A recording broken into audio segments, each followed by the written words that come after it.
Hey guys, welcome back. Joel here. Um, in this video, I want to talk a little bit about the dosages I was taking.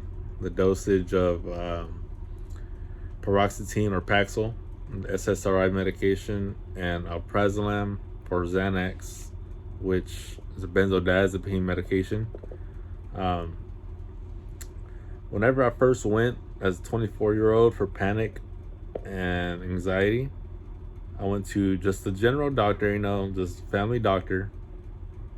Um, and the way he diagnosed me was just me telling him that, hey, I used to go to places that would make me kind of get very nervous and sweat a lot and turn red and things like that. And you know, it kind of was interfering with my life. And he was like, okay, that's anxiety. So, got something for that. Medication that work. I always emphasize that phrase because that phrase is glued to my brain. They work. Right. Um, so I was given those two medications, according to him, at the lowest possible dose, 10 milligram for paroxetine and 0.25 for Xanax. Um, Over the course of 3 years, I guess, the medication dosages started rising. I'd complain about um, not feeling the medication working as well, or in Xanax case, the medication would stop working, or it wouldn't work as long as I'd like it to.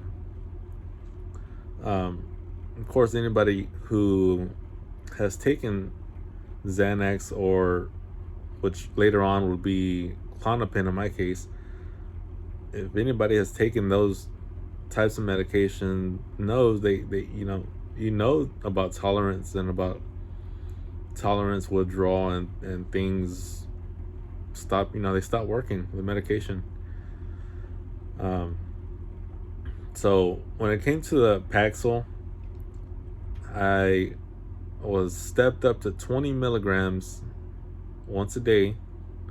And I can remember being drowsy all the time. I had some digestive issues.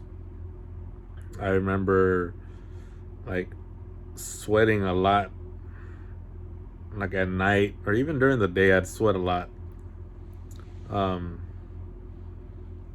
I remember that. I remember just wanting to sleep like all the time. Like, I knew about the sedation part of the medicine, but I didn't think it'd be that bad. And at that time, I didn't realize what I was ingesting. I just thought, hey, this is a medicine given to me by a doctor, and it's gonna help me. The doctor says 4 to 6 weeks for Paxil, start working. Um, and yeah, I trusted the guy. I can remember falling asleep just basically anywhere. You know, I'd hang out with my wife.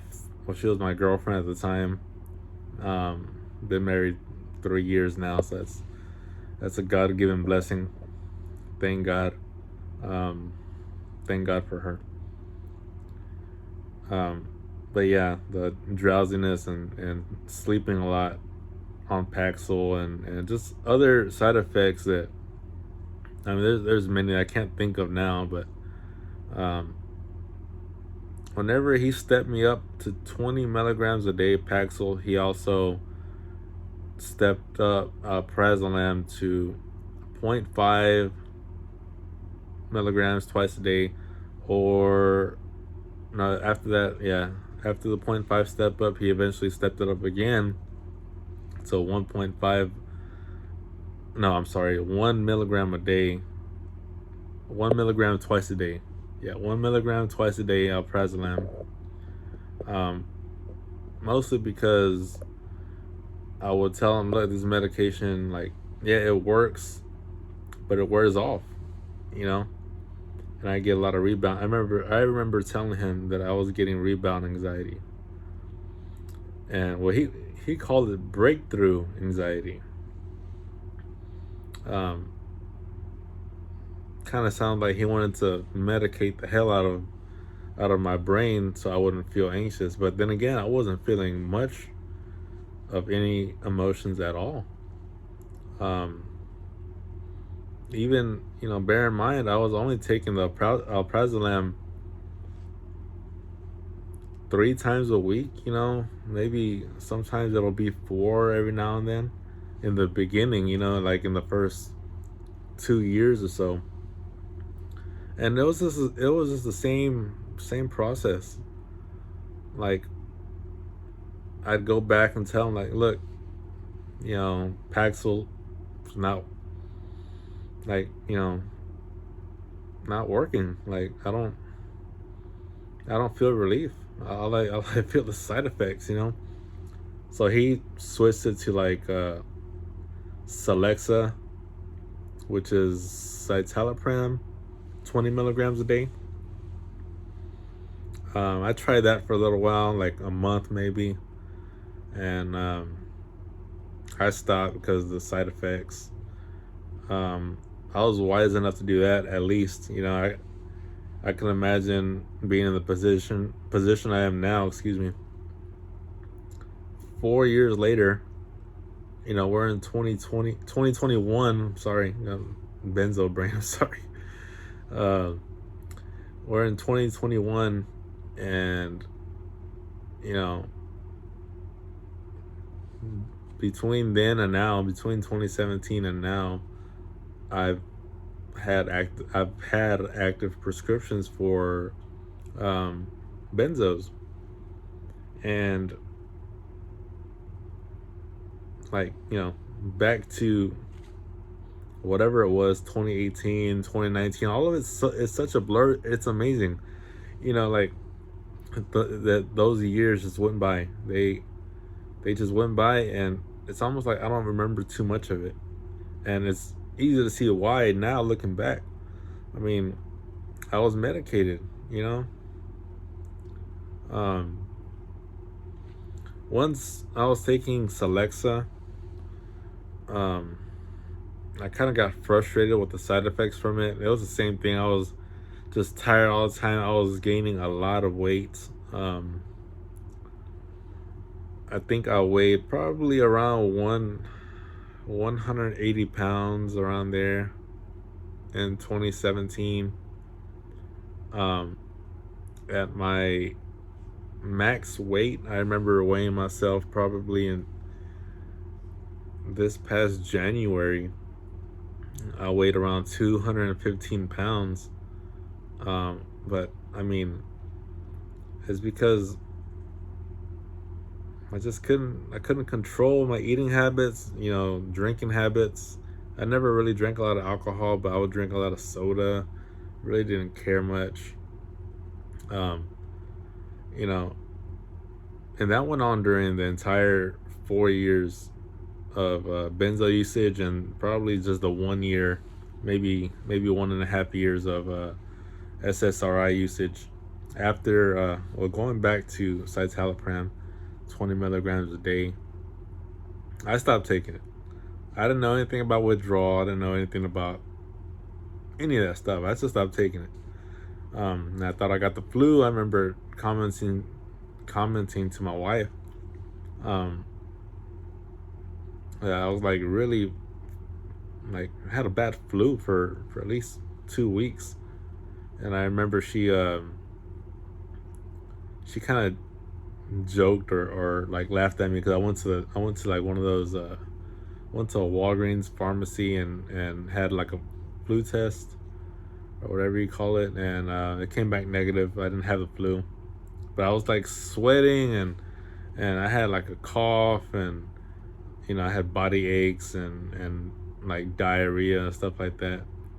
So she was like, "Oh, you had all that and just for nothing. You didn't even have the flu." So, well, I had something. Looking back, and it was SSRI withdrawal. Um, After that, I stopped taking SSRIs. They didn't provide any benefit for me at all. Um, I stopped taking them. But I was still taking alprazolam at 1 milligram as needed, or it would even go up higher because I didn't even use this medication every single day. Once I saw 1 milligram wasn't doing what it used to, I would just take 2 tablets instead of one.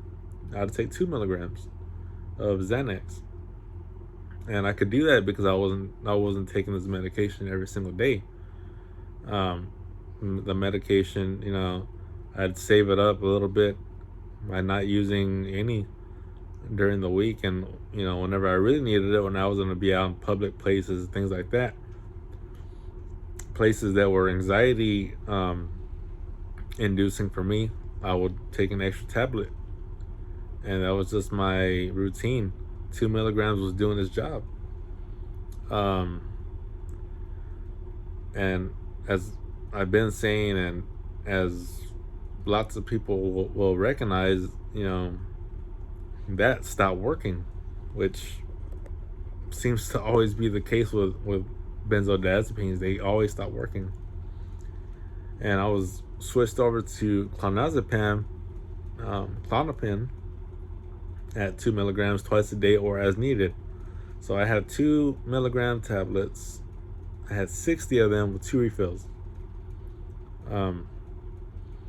At the peak of my usage, I could take 4 milligrams in a day of Klonopin, and yeah, my anxiety would be controlled, but it was almost like I wasn't myself. I was just all over the place. I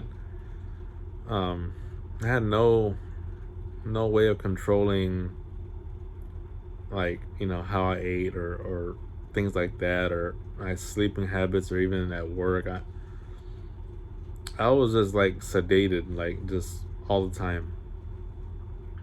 Just, I'd take 2 milligrams in the morning on Saturday, and then 2 milligrams again in the evening on Saturday, or 2 milligrams on Friday night, or 2 milligrams Sunday morning, 2 milligrams Sunday evening, and then go to work Monday, Tuesday, during the week. I remember always commenting to my wife about being depressed, like during the week. I'm like, man, I feel like crap. Like every single time after I take this medication. And I didn't know about tolerance withdrawal, or how benzos worked, things like that. But trust me, I sure did find out. At the peak of my usage, we actually took a trip out of state, and it was for vacation. And we spent, I think it was a week. Yeah, it was probably a week. But I was taking 4 milligrams every single day. 7 days straight, I took 4 milligrams a day, and that was the most I've ever taken ever since I was introduced to medication. 4 milligrams of Klonopin. And if you're not familiar with that's a high dose. And it really wreaks havoc on your body, because after that I tried coming off of it, and it's a process. It's not something you can just do every just like that. It's a process, and that's something I found out, and I'll cover in another video. This one's kind of dragging on now, but yeah, once I got up to 20 milligrams of SSRI in the first year and a half, I stopped it. Thank God. Klonopin was introduced like probably 2 years in, maybe, I don't know, 2.5 years, at a high dose, and that's what I was taking, until early 2021. So do the math, late 2017 to early 2021 of benzodiazepine use. That's a lot for one person. But we'll go into more detail, about Klonopin, about SSRI side effects, or even my taper, because I am tapering now, and it's not easy, but try to look at the bright side. It's possible. Yeah, I'm doing it. So um, if you find this video because you're looking for like withdrawals, things like that, um, just know it's possible. You can get through it. I'm getting through it. It's not easy at all. I regret most days. I think back and just wish I can go back in time and slap myself for going to that doctor in the first place. But hey, what's done is done, and we can only look forward to the future. So be safe, guys, and check out a future video that I'll be uploading pretty soon.